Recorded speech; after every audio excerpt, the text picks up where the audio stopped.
Olá, meus queridos alunos, que a paz de Cristo esteja com todos vocês. Estamos voltando aqui para darmos continuidade àquela nossa disciplina, que é Introdução Bíblica ou Bibliologia. Muito bem, eu quero falar de algumas coisas importantes acerca dessa disciplina, para você memorizar, para você aprender, para você guardar contigo, tá bom? Eu quero falar dos períodos da Bíblia. Nós temos períodos, né? Não estou falando agora de dispensações, vou falar disso daqui a pouquinho, mas estou falando dos períodos bíblicos. Nós temos então o período edêmico, que é o período em que o casal Adão e Eva viveram no Éden, né? Esse período é chamado de período ou de dispensação também edêmica, tá bom? Ou período edêmico, porque se trata do ser humano lá no Éden, o primeiro casal. Depois nós temos o período patriarcal, que começa ali com Abraão, no capítulo 11, capítulo 12 de Gênesis, e vai até o capítulo 50 de Gênesis, falando do início dessa época, desse período, do período dos patriarcas. O primeiro patriarca que nós sabemos foi Abraão, mas depois vem os seus descendentes, não é? Abraão vem depois dele, Isaac, Jacó, José e assim sucessivamente, aqueles componentes das 12 tribos de Israel, tá bom? Mas tem um patriarca que também é do mesmo tempo que Abraão, mas o livro desse patriarca está lá pertinho dos Salmos, e na Bíblia ele é visto, ele é contado como sendo um livro poético, porque é o livro de Jó. Mas Jó é um patriarca também, e ele viveu aproximadamente no mesmo tempo que Abraão. Na verdade, se a Bíblia fosse escrita em ordem cronológica, o livro de Jó estaria entre o capítulo 11 e capítulo 12 de Gênesis, porque ele é da mesma época de Abraão, tá bom? Então aí nós temos o período patriarcal. Temos outros patriarcas que a Bíblia vai citar, como é o caso de Noé, não é? A gente sabe, como é o caso também de Davi, a Bíblia chama de patriarca Davi, mas eles não fazem parte deste rol dos patriarcas que eu estou falando, que são aqueles que vieram das 12 tribos de Israel, que descenderam de Abraão, tá? E aí, fazendo exceção com Jó, que é do mesmo período de Abraão. Pois bem, depois nós temos o período sacrificial. O período sacrificial, ele começa já com Abraão. Abraão vai ser o primeiro que a gente conhece nesse sentido a levantar altares, né? E oferecer sacrifícios a Deus. É muito conhecido a história de Abraão oferecendo o seu próprio filho em sacrifício a Deus, o filho Isaac, quando ele leva no Monte Moriá para oferecer a Deus, depois de um pedido do próprio Deus, não é? Para, quem sabe, testar Abraão, mas sabemos também que era uma forma profética.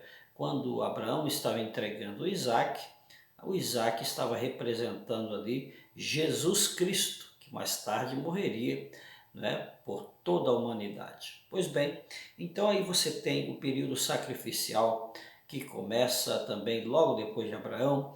Os sacerdotes e sumos sacerdotes foram quem deram continuidade a esse período de sacrifício, não é? Ali quando Moisés tira o povo de Israel do Egito, e logo que chega no deserto, ali no período de 40 anos no deserto, eles oferecem sacrifício, e ali começa então a ordem sacerdotal. Ali Moisés levanta sacerdotes, sumos sacerdotes da tribo de Levi, né? Os levitas que a gente conhece. Então os descendentes de Levi foram escolhidos por Deus para serem sacerdotes. A princípio no tabernáculo, a princípio no tabernáculo, ali já no deserto. Posteriormente, lá na frente, no templo também, né, de Salomão, e assim sucessivamente, depois no templo também de Herodes, e aí começa, então nós temos nesse período, a começar por Moisés no deserto, o período sacerdotal. Muito bem. Depois nós temos o período teocrático. O período teocrático começa quando o povo de Israel entra em Canaã. Quando o povo de Israel entra em Canaã, ele começa então um período teocrático, ou seja, um governo de Deus através de um juiz. Foram levantados ao todo, a gente sabe que 12 juízes, 12 homens, mais uma mulher, a Débora, então foram na verdade 13 juízes nesse período, tá? Logo que eles entraram na terra prometida. Então o povo de Israel passou a ser,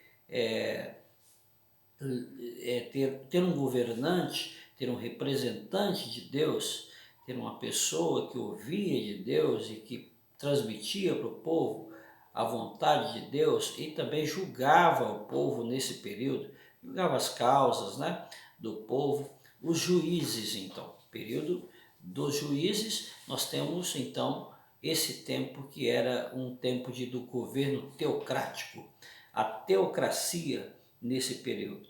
Nós sabemos que Samuel foi o último dos juízes, né? E Samuel exerceu um ministério triplo. Ele foi juiz, profeta e sacerdote também.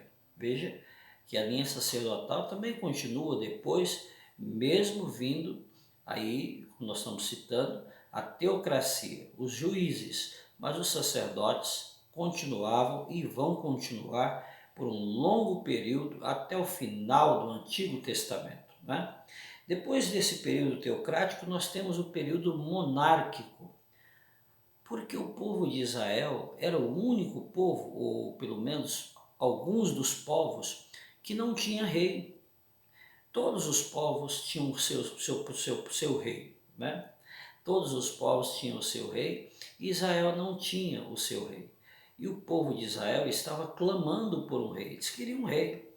Eles tinham um juiz, mas eles queriam um rei. O juiz desse período era Samuel, o profeta Samuel. Mas eles queriam um rei também, como as outras nações tinham.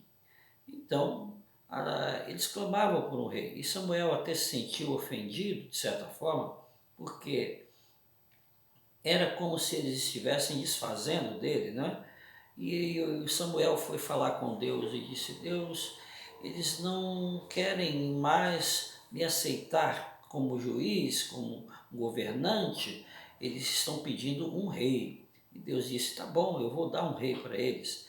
E Deus então pede para que, manda, né, ordena, para que Samuel unja a Saul como rei de Israel. Então Saul foi ungido rei e se tornou o primeiro rei de Israel. Começa nesse período a monarquia. Tá? Nós vamos ter 3 reis que fazem parte do Reino Unido. Nós vamos ter o primeiro rei, que foi Saul, o segundo rei, que foi Davi, e o terceiro rei, que foi Salomão. Esses reis fizeram parte do Reino Unido, enquanto Israel vivia unido com Judá, era Israel, Judá, todos unidos, né? Todo o povo de Israel, toda a nação de Israel estavam unidos.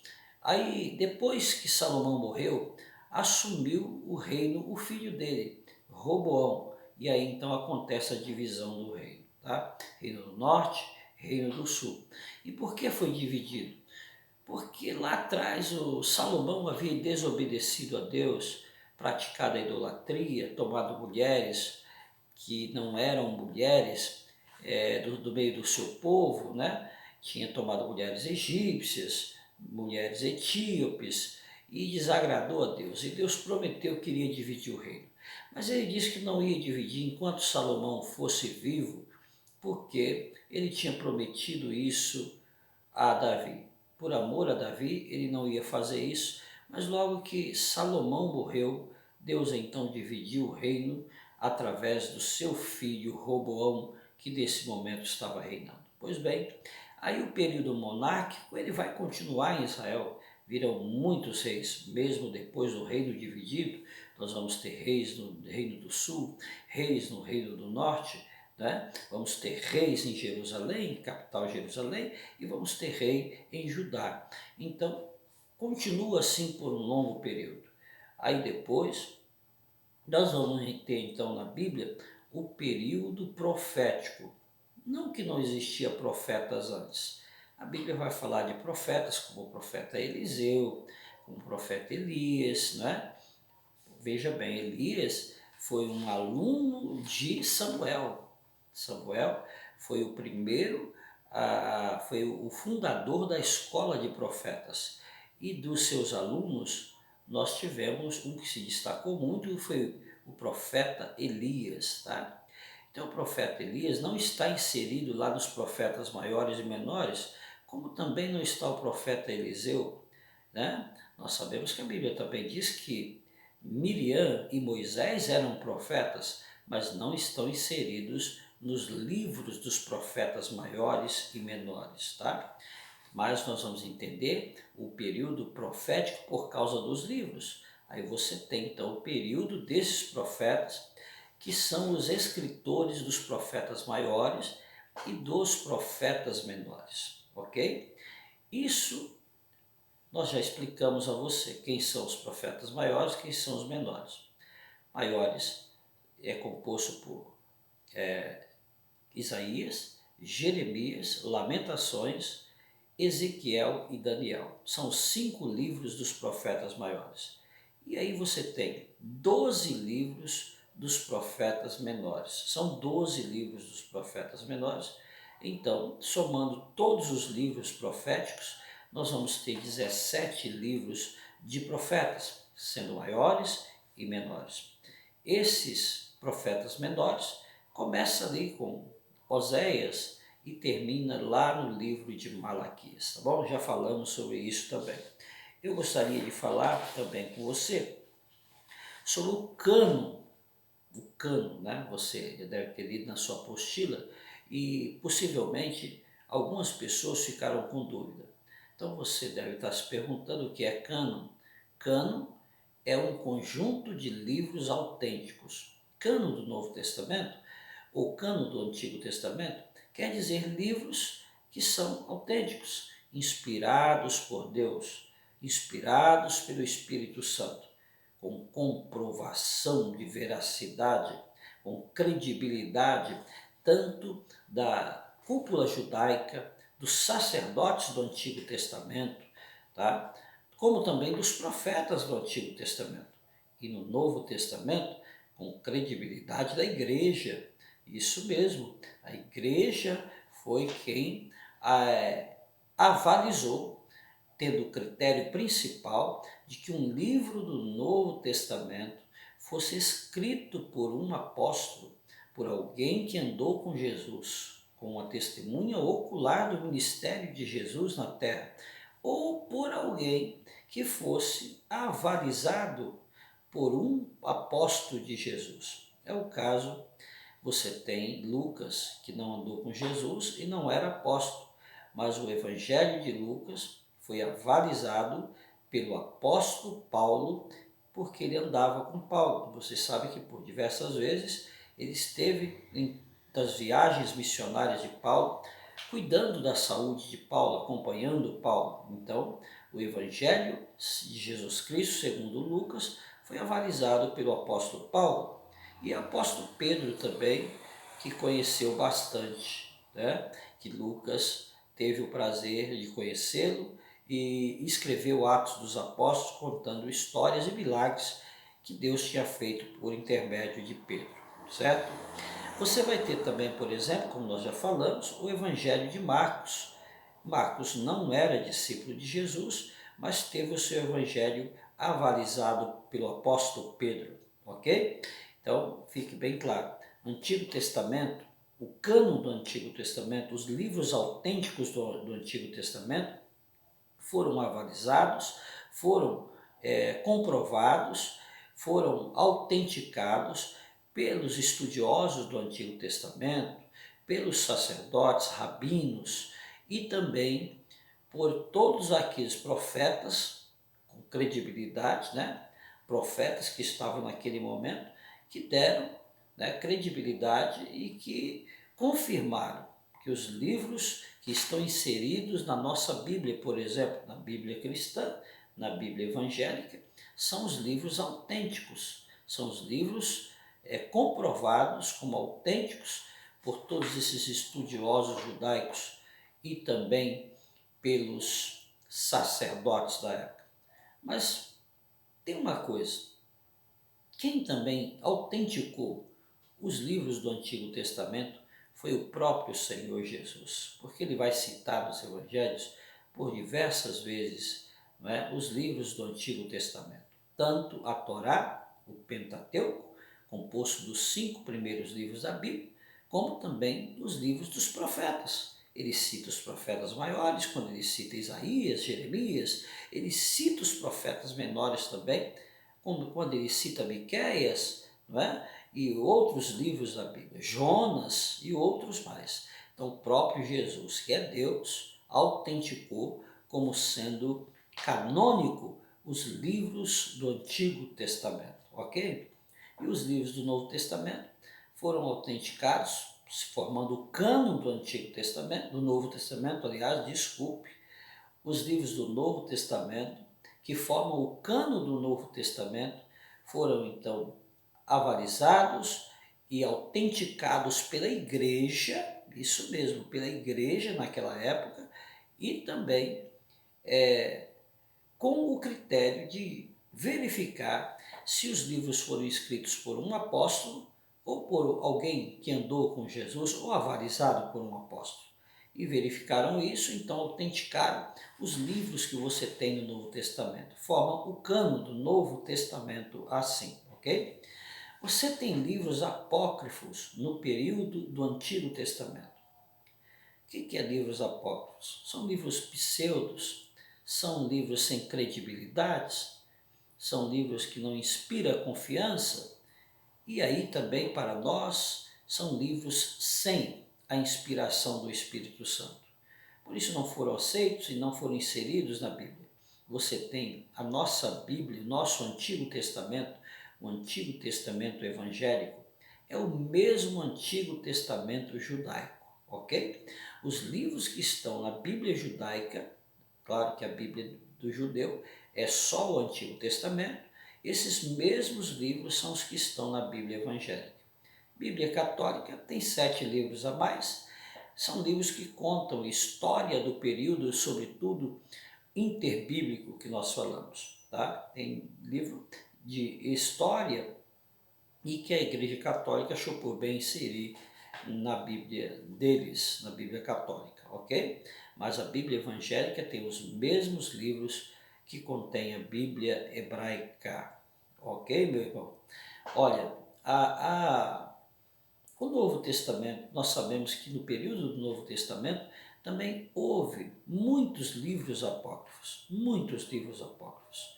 A gente sabe que mais de 30, 40 livros apócrifos foram escritos no período em que estava sendo escrito também os livros que nós temos como canônicos no Novo Testamento.